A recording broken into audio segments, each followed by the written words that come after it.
Grant, it sounds so exciting that this team is coming together. Good luck assembling it. Thanks for your time today. Speaking of volunteers, the City of St. Catharines has begun to accept nominations for its Volunteer and Good Neighbour Awards. Andrea Connelly-Miele is here to talk about the process. They opened up on February the 4th, and community members will have until February the 28th to nominate their chosen volunteers for the community. Can we talk about some of these awards? I know I've spoken to you in the past and you've said some of these awards are really, really near and dear to Mayor Walter Sendzik heart. That's correct, yeah. So the mayor does have an award that he specifically chooses. So when you go into the nominations, you can nominate for the Margaret and Robin McLennan Youth Award. That's another one that he likes to spend some time reaching out to the winner. But he chooses the Mayor's Volunteer of the Year Award based on their contributions as a whole to the community. And that's one that he does take a vested interest in, and he does put a lot of time into considering all of the applications also. About 3 years ago, there was a new set of awards called My Hood STC Awards. These are related to the 6 wards in the city, correct?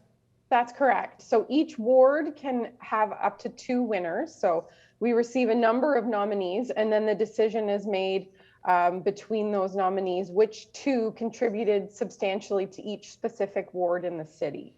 In those wards, what kind of people are put forward there? Are they people who have worked hard for the ward or for the city as a whole? It can be sort of both. I know one of the examples that I've used when trying to explain to people what to consider is the Fitzgerald Group. They have a very active presence on social media, and it started with their rink. They became a part of that community rink project, but it's grown into so much more. And there's so many members in that community that do a variety of different things to foster a real sense of community there. They do neighborhood walks, they do coffee mornings, they do events for the children. So people who go that extra step to really foster a real sense of community in their own ward. So who gets to actually hold on to the award when it's given to a community group like that? They nominate an individual. Okay. So it might be an individual who created a new event in that ward, or somebody who sort of spearheaded the movement in and of itself. What are the Connection Awards? The Connection Awards are if you want to just nominate somebody who you know has done some great volunteer projects, has made some great efforts in the community as a whole. And it doesn't just have to be an organization. We see a lot of people from St. John's Ambulance, from Community Care, from Out of the Cold.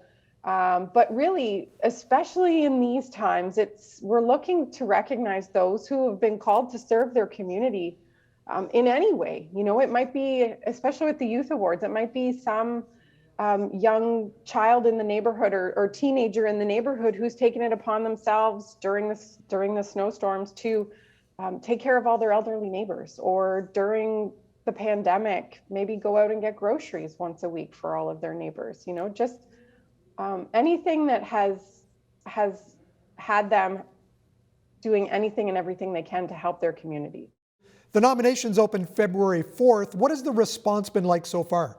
We're seeing less this year. So I checked yesterday morning and we had 26 applications. Normally we see, 50 plus, even more than that. There were a lot of organizations that weren't doing volunteer programs in the past year or 2 years, even because of the pandemic. So we expect it to be a smaller pool this year, but it is still nice to see, that's still 26 people who absolutely deserve to be recognized for what they've done in the community. Nominations close at the end of the month, February 28th. What's the website address? The website it's stcatharines.ca/volunteer recognition.